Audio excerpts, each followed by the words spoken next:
Hello, everyone, and welcome to Literary Gladiators, a show where we discuss and debate literature in all of its forms. If it's written work, it's fair game, right?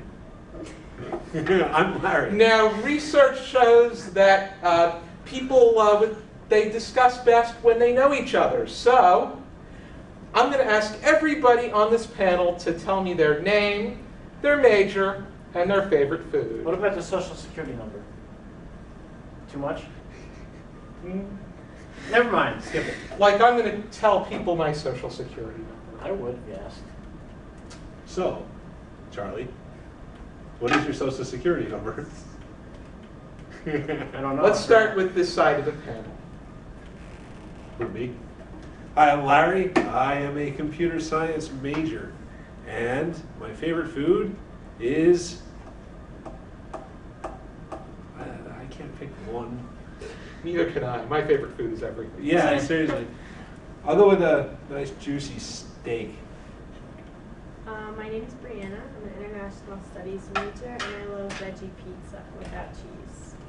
I'm Charlie. My major is English, and my favorite food is pretty much everything that you put in front of my face. But to be very specific, it would be a pasta dish, like a pasta fazool. Oh, you love cookies. I love cookies. Where? In my office. What office? And I'm seated in this table as Josh. I am also an English major, and my favorite food is anything of Italian cuisine. I like food. You brought a wand today. Uh-huh. Now wave it over me and say some magic words. When garlic levitosta. Abracadabra. Okay then. Today we're going to be talking about works of Halloween. I choose you, Harry Potter. Nice costume today. Today we're talking about works that spark a fearful reaction. And we should begin with, what do you believe defines a fearful work? Oh my God! Who wants to begin? I think it can mean different things. For me, and the way that I interpret the question for the purpose of this discussion, would be something that you would be afraid to read. Something that you would, that you would be afraid to read, and something that would leave you, let's say you did finish reading the book. I personally, Harry Potter, for me, is one of my favorites, but it's also, like, sometimes I'm regretting, I don't want to turn the next page, but when I finish the book, especially if it's a really graphic novel, or anything for that, but Harry Potter really gets to me the most. I love it, but still, it gets to me. Something that's, I'm not going to sleep well that night. I finished the book, okay, great. Now we've got a storm coming. All right, that's even worse. I hate storms. Going to bed, turning out the lights, hugging your favorite stuffed animal, and then he hears things. You hear stuff, literally, you start to hear stuff. And then you're thinking, is it real? Am I really hearing things? Is there really something under my bed? I'm going to get my shotgun out. Yeah, I do agree with what you have to say with regard to... I think that a fearful work is one that keeps you thinking beyond the text. Is there something behind... we're having that, like, constant state of mind. Is there something behind me? I told my manager that when he first hired me, that I wanted to write horror, and he said he doesn't like horror because it keeps him up at night. Yeah, basically, it keeps you up at night. Sometimes that's a good thing. If it keeps you up at night, then the work is doing its purpose. Yeah, it is. And then you go to work the next day, and I take your order. And it also leaves you thinking about, it leaves you thinking in that kind of eerie way. Yeah. That's how I see fearful work. I don't get scared easily by books. Yeah, I'm not scared. But I like when books make me feel unsettled.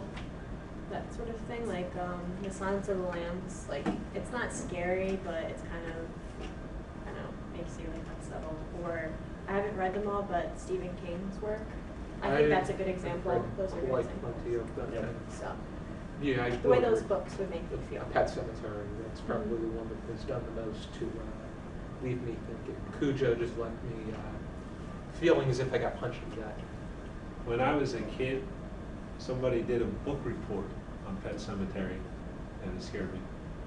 Wow. The book report scared you? Yes. Was the book, the book had just gotten released when they wrote that? Yes.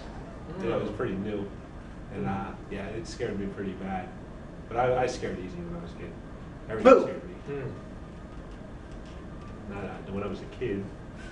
Not We're all a anymore. kid. We're all a kid. Already. So what work do you believe sparks a fearful reaction for you? We'll start with you, Larry.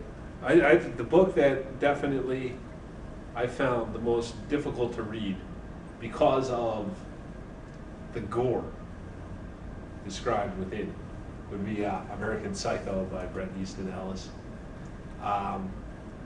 You know how sometimes if you're watching a scary movie, your reaction might be to cover your eyes with your... It's very difficult to read that way.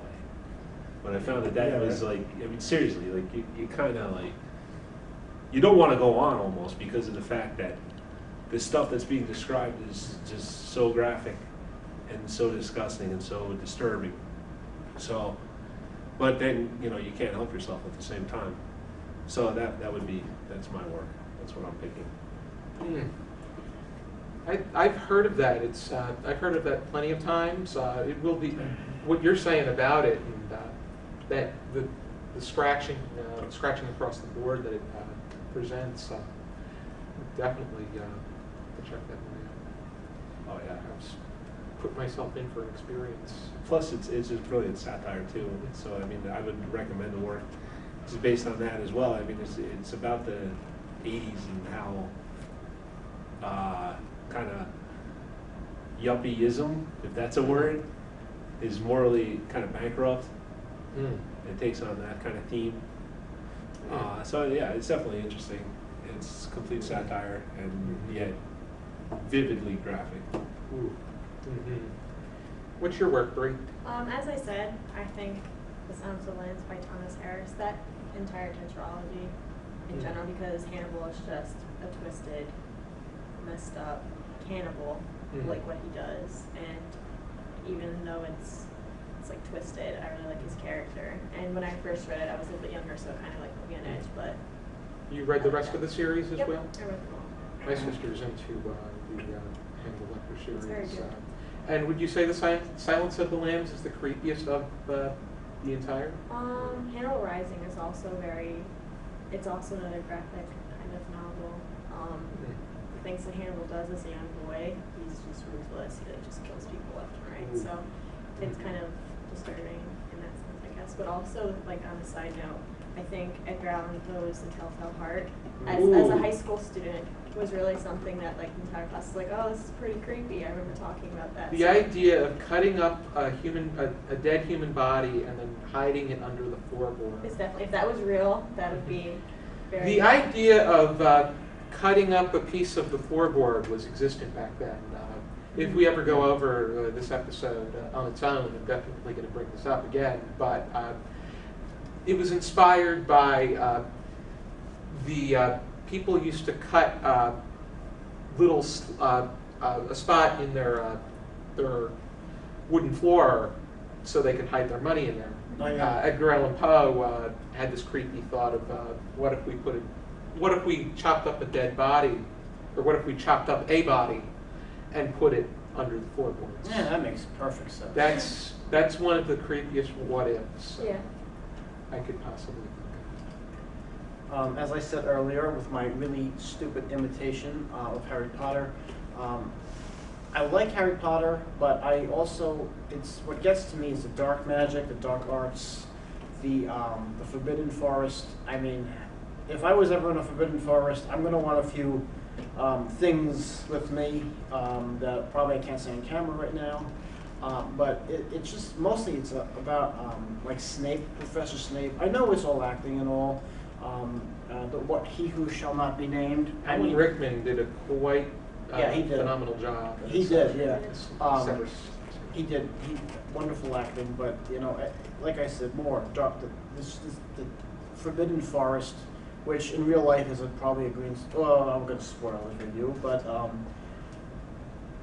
it's really just something. You know, when I was reading it, I was like, I'm going to turn the page now. Okay, okay, all right, so, I wasn't really scared by Harry Potter to the point mean, I was very much. I read the. I was quite surprised, let's leave it at that. I was like, this is actually kids' work? Because Harry Potter was, in some school districts, they didn't want kids reading this. They said, what if they're practicing this stuff? What if this is actually being practiced by our kids? And they're at, you know, the kids, you know, they're... Paganism. Yeah, They were I think they were trying to impress Jerry Falwell. yeah. Yeah, pretty much. So, it wasn't even allowed in schools for a long period of time. The work that I chose. So, I am useless at this. The work that I feel sparks a fearful reaction is one I read back in high school. It's W. Jacobs' The Monkey's Paw. And it's not necessarily the fact that it scared me to the point that I ran under my bed, but it left me thinking well after I read it, because it has to do with gentlemen coming to a house of an older couple and their son. They give them a paw. They grants them a paw that gives them 3 wishes. They wish for money. It comes from what the son has remaining when he gets killed in a factory accident. Then they wish him back, but then the husband wishes him dead, which that leads to the creepiest part. The fact that there's something at your door that is probably your son, but you cannot figure out because the wish was granted right as the last lock, one of many locks, was unlocked. And Get more locks. you open the door to Page. nothingness. Yeah. It leads you to believing, was this a sham? Was this Herbert White? Or Herbert White is the name of the son. Yeah. Or was it a mutilated version of Herbert White? Was it him? Did he look like a zombie, or did he look like something, the result of a meat disaster? Something that Meat disaster. just about organs and Okay, yeah, yeah. muscle, blood, that kind of Oh, cool. a bulging eyeball, maybe no eyeballs. That it so much can come out of it, but that's what you're thinking in your head. That's the power of leaving things open-ended in that particular way. Always the what if. That's exactly if? a what if. What if that happened? What if this What if? happened? And it's a nice play on the 3 wishes scenario, which is so often used, but not. Mostly bad jokes. What about? Mostly. Yes, they're mostly the result of. It's usually within a comedy, but Jacobs does an excellent job making it something that could it could be seen as an episode of The Twilight Zone. In fact, then you have it made. If one of your stories can become a Twilight Zone episode, like the occurrence at Owl Creek Bridge by Ambrose Bierce did in their last season. The Monkey's Paw I could definitely see as being that, because the twist is the fact that the wish puts you back into the same circumstance that you were, only you are without a son. And that's what leaves you thinking. And that's what I see as defining fearful reaction. I agree. Anybody have some final thoughts on this Halloween episode? Boo. Oh, forget it. Does anyone have recommendations? Anybody have any recommend? We've got American Psycho. We've got Silence of the Silence of the Lambs and Telltale Heart. We got Harry Potter and the Monkey's Paw. With regard to other recommendations of works of horror, we've got, I would say, Pet Sematary that we brought up earlier as a work that sparks a fearful reaction. I think that somebody I would like to recommend that is very underrated is the work of John Saul. I read When the Wind Blows, and that thing kept me up. Really? Yes, it did. It kept me up, or I had to keep reading because it had such a creepy connection. The way that it, I connected with the struggle, not in a personal way, but in a way that the emotion and the bitterness that I had toward the antagonizing forces was grasping me in, which is what a good horror work does. Huh. Well, Yeah. I would recommend. I definitely want to read more of him. Which book did you say? I'm sorry. It's called When the Wind Blows by John Saul. Mary Shelley's Frankenstein. I read that, and that left me a little unsettling at some points. You probably read it, and if you haven't, it's Percy Shelley's wife. For those of you that don't know. Check out episode 4. We talk about it. Yeah, I saw that episode. I've been meaning to read it, but I What'd you haven't. think of my? What'd you think of me? I thought you were perfect. You have any recommendations, Bree? No, that's what I wanted to know because I'd like to read more. Can we go trick or treating now? Yeah, I know. Can we go trick? I haven't been trick or treating since 4th grade. I'm a rare brood. I'll say. Yeah, you can go trick or treating. I actually did go You once. can dress up as a giant cookie or a drum set.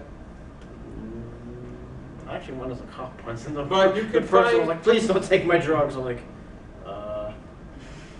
true story. I would say most places you will be able to find a work that sparks a fearful reaction. Barnes & Noble, Amazon, Bargain Bookstore, IndieBound. You name it, you'll probably find it. Be sure to join us next time for another episode of Literary Gladiators. Wait, it's goodbye time now? It is goodbye time. Happy Halloween, everyone, and keep reading.